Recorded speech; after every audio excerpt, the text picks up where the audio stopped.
მოგესალმებით ბატონ დავით, მადლობა რომ იღებთ მონაწილეობას ჩვენს გადაცემაში. Როგორ ფიქრობთ? კი ბატონო, როგორ უნდა აღვიქვათ საერთოდ ეს დაპირისპირება? რამოდენიმე ვერსია მოვისმინე ოპოზიციური პარტიებისგან, წარმომადგენლებისგან, რამდენად მნიშვნელოვანი არის საერთოდ ის, რაც ხდება ახლა ქართულ ოცნებაში, რამდენად დამაზიანებელი შეიძლება ეს იყოს გუნდისთვის, უფრო ფართოდ რო შევხედოთ სისტემური რღვევის კონტექსტში. ახლა სისტემური რღვევა ნამიტანი გადაჭარბებული შეფასება იქნება ახლა ამას რო უწოდოთ ჩვენ. იმიტომ რომ რაც ხდება პრინციპში ავტორიტარული სისტემებისთვის ეს არის ძალიან ბუნებრივი. არ ხდება მუდმივი როტაცია ავტორიტარი მართველი როგორც წესი, რაც უფრო მეტი დრო გადის ხდება უფრო და უფრო ეჭვიანი, იცილებს ძველ თანამებრძოლებს, მერე მოყავს ახლები, მერე იმ ახლებზე ეწყება რაღაც ეჭვები, მერე იმათ იცილებს და საბოლოო ჯამში მიდის რაღაც ძალიან მძიმე შედეგებამდე და ყველა დგება საფრთხის ქვეშ. ეს გარდუვალია ნებისმიერ ავტორიტარულ სისტემაში, რომელიც ასე თუ ისე დიდხანს არის და ახლა ბიძინა ივანიშვილი ძალაუფლებას ფლობს უკვე კარგი ხანია. პრინციპში 14 წელია უკვე ამდენი ხანი საქართველოს ხელისუფლების სათავეში არავინ არ ყოფილა, რაც დამოუკიდებლობა მოიპოვეთ. 14 წელი ძალიან ბევრია. ამიტომ მას აქვს ეს ეჭვიანობა, ეჭვიანა ღარიბაშვილზე, ხა ღარიბაშვილი ეს ასე ვთქვათ ცდელობა რომ რაღაცა გაიბრძოლოს რამდენად დააზიანებს თვითონ ოცნებას შიგნით, მე ვიტყოდი ასე რომ დააზიანებდა რომ იყოს რაიმე სხვა ალტერნატივა გარდა იმისა რაც არის. აი თუ რაღაც ალტერნატიული ძალა გამოჩნდება, რა თქმა უნდა ახლა ღარიბაშვილის ეს ბედი არის გარკვეულწილად სიგნალი სხვებისთვის, რომ მარადიული ბიძინასთან ყოფნა არ არის და ბიძინას ასე ვთქვათ, კეთილგანწყობაც არ არის მარადიული, დღეს შეიძლება ძალიან უყვარდე, ხვალ მოგიძულებს და ჩათulis რომ ხარ მისი მტერი. ეს ძალიან ჩვეულებრივი ამბავია, რა თქმა უნდა, ეს მომენტი და ეს შიში მის გარემოცვაში და ოცნების ხარდამჭერებში სხვათა შორის, რომელიც ძალიან უნდათ რომ ბიძინა იყოს რაღაცა სტაბილურობის განსახიერება და მისი მეშვეობით რაღაცა სტაბილურ ყოფაში მოხდნენ, მაგრამ ბიძინა არ არის თვითონ სტაბილური ტიპი და საერთოდ არც ერთი ავტორიტარი არ არის საბოლოო ჯამში სტაბილური ტიპი, ყოველთვის დესტაბილიზაციისკენ წაიყვანს ქვეყანას და საზოგადოებასაც. მაგრამ სანამ ეს ალტერნატივა არ ჩანს, აი სანამ არ ჩანს რეალური ალტერნატივა, ეს მაინც დიდ საფრთხეს ვერ შეუქმნის ხელისუფლებას, იმიტომ რომ ეს თვითონ ხელისუფლების მომხრეები, ეხლა ვინც არ არის ხელისუფლების მომხრე და ვინც ოპოზიციურადაა განწყობილი, ეხლა იმათი განწყობას, ღარიბაშვილის დაპირისპირება და თუნდაც ბუნდი რო ატეხოს, ეხლა ივანიშვილის წინააღმდეგ იქ ვერაფერი ვერ შეცვლის მაგათ,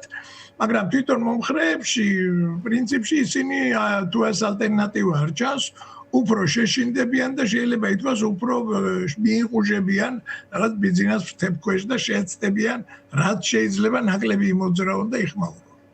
უფრო ეს იქნება, მე მგონი არ ამგონია ამ ამბავმა რაიმე პოლიტიკური პროცესი იქონიოს რაიმე სერიოზული ზეგავლენა.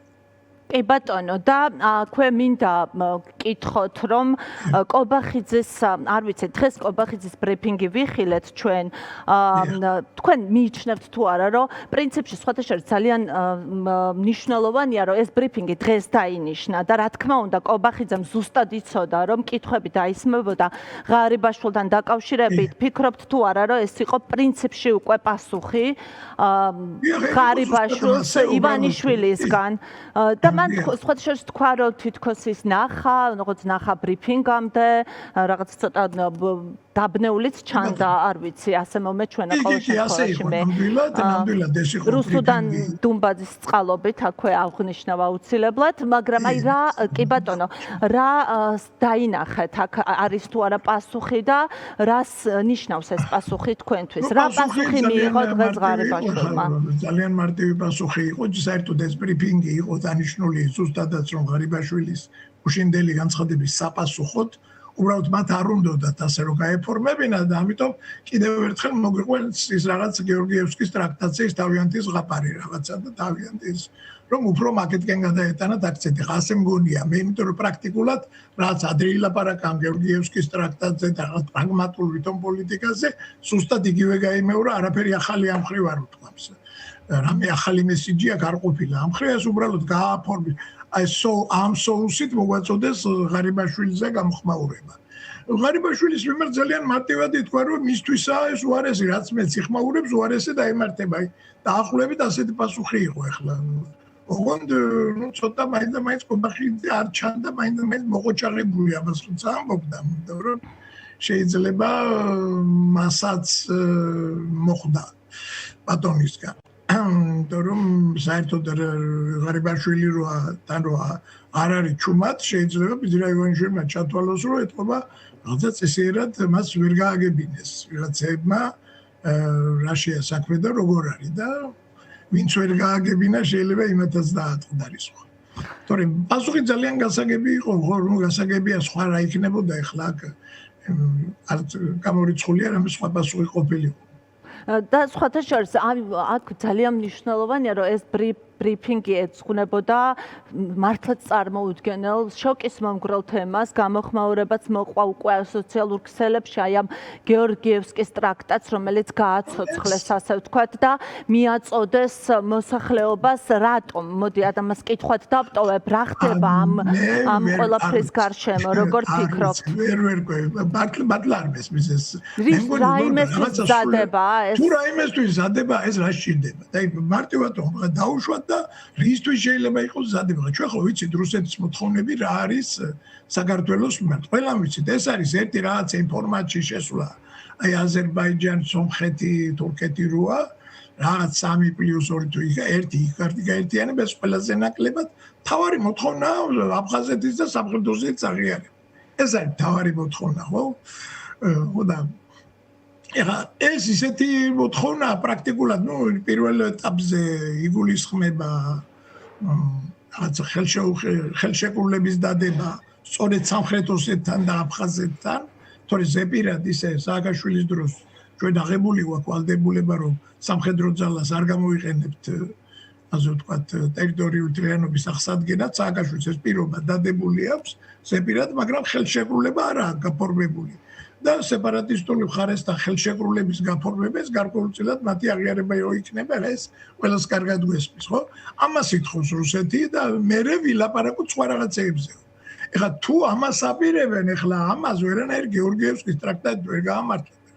ამდენიც არ უნდა ელაპარაკო აქ ერეკლე და გეორგიევსკის ტრაქტატი და დავით დავანებოთ რომ რაღაც აბსოლუტურად ამოყირებებული და ისტორიულად აი იმის მერე გეორგიევსკის ტრაქტატის მერე იყო სწორედ ახამაყმატ-ხანის შემოსევა, მანამდე უმარ-ხანის შემოსევა, ხა ვინც კი სკოლის დონეზე მაინც იცის ისტორია, ძალიან კარგად იცის, რომ არაფერი შვიდად და წყნარად არ განვითარებულა მე საქართველოს ისტორიაში მოვლენები.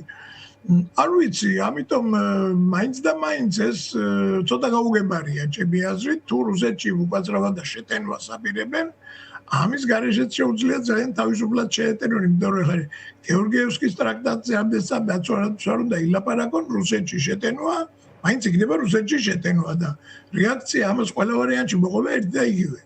გინდა ტრაქტატზე ილაპარაკონ, ბევრი გინდა საერთოდ ნოილაპარაკებენ ტრაქტატზე, მithumetes არაფერი შუაში არ არის ხა ეს ტრაქტატი აქა და რუსეთთან დიპლომატიური ურთიერთობის აღდგენას თუ აპირებენ მაგალითად და ასეთ რაღაცებს ესეც ძალიან ძიმე ნაბიჯია და აქამდე გააკეთებდნენ ბოლოს და ბოლოს ყველაფერს თავი დავანებოთ, ეხლა იმაზე დავიწყებთ როდიდან რაღა, მაგრამ რაღაც ცხადია რომ რაც უკრაინაში ომი დაიწყო, საქართველოს აშკარად გადაიხარა რუსეთისკენ, ხო, საქართველოს ხელისუფლება.